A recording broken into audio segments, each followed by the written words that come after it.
وعلى جد وأبو جد بدأت المساكن لا تسع، أنا أطعم من أشرب لا تسع، بالعدد طبعا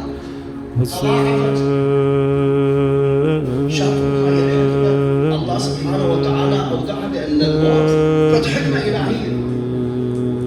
ارجعوا إلى نفس النبي قالوا يا نبي الله قد غدا الله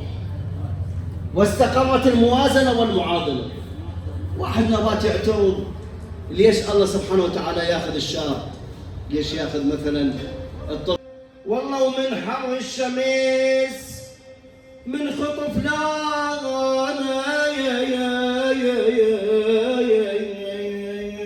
أخي حسين خويا نروح كلنا احنا فداياك اخذني للقبر يا حسين وياك ما هو غيب ولقعدتنا ياك يقدمونه من وفاء للراحل أبو علي رحمة الله عليه، وشاكرا كذلك صاحب الدعوة أخي العزيز سيد علي الله يرعاه، وإن شاء الله يوفقنا لخدمتكم وتأبين هذا الراحل رحمة الله عليه. رحم الله من يقرأ لروحه الفاتحة مع قراءة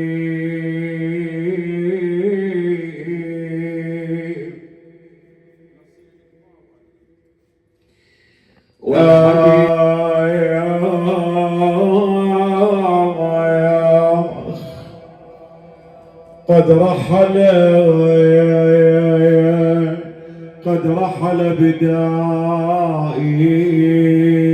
خويا البقى بروس اصدقائك واخوتك واهلك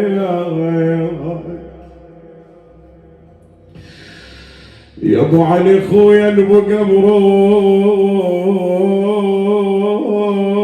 اصدقائك واخوتك واهلك يا خي هذا المقدر قدر يوصل لك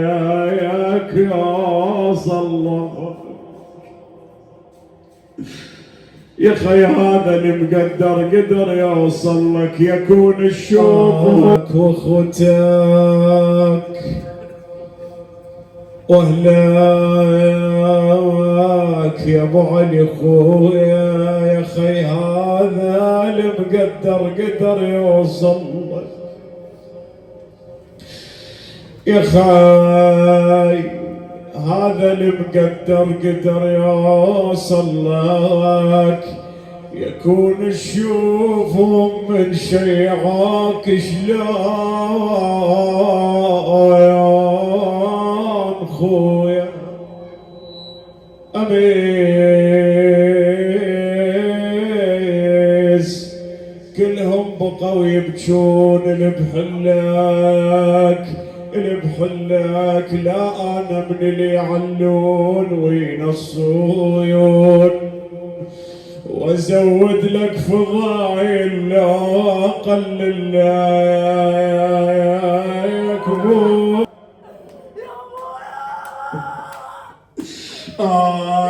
يكون ما كضيت وجهك على الصاحب يا ولا خش الله حبيبي لا تنطب اقعد وابكي على نفسي الضغط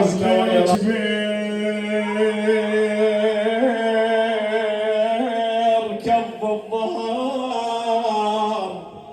ويقول لك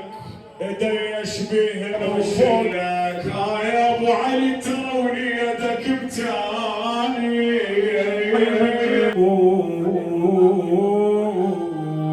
تقطع بتوت قلبك ما تظل بتوت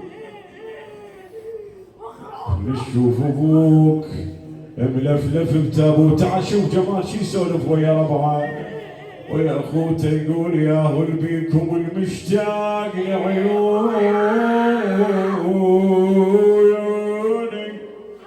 لعيوني تتذكرون ذكروني بعد كم لو نسيتوا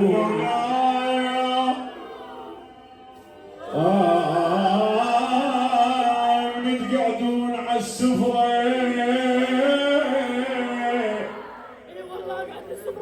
تفقدوني